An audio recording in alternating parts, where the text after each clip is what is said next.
এমন একটা recipe share করব যেটা মাংসের সাথেও হার মানাবে। এটা খাওয়ার পর আমার বাচ্চারা অনেক পাগল হয়ে গেছে এটার জন্য।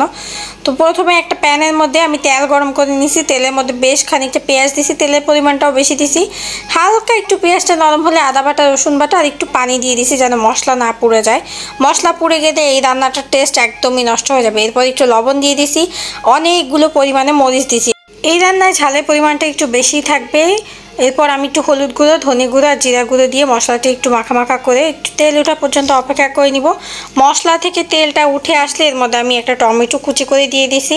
এবার একটু ঢাকনা দিয়ে রেখে দিব। টমেটোটা জাস্ট একটু নরম হয়ে গেলে আমি এটার মধ্যে মাছগুলো দিয়ে দিব। এখানে আমি বাইং মাছ দিয়ে দিচ্ছি। বাইং মাছগুলোকে আগে থেকে ধুয়ে পরিষ্কার করে কেটে তারপর আমি রেখে দিয়েছি।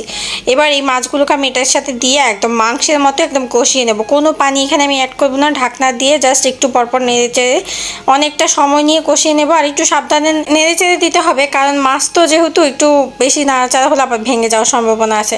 তো খুব ভালোভাবে কষানো হয়ে গেলে আমি পানি দিয়ে ঢেকে রাখছি। পানিটা একদম মাখা একটু কমে আসলে আমি হালকা করে একটু নেড়ে চেড়ে দিব যেন নিচ দিয়ে লেগে না যায়, কারণ নিচ দিয়ে লেগে গেলে কিন্তু মশলাটা নষ্ট হয়ে যাবে আর রান্নার টেস্টটাও নষ্ট হয়ে যাবে।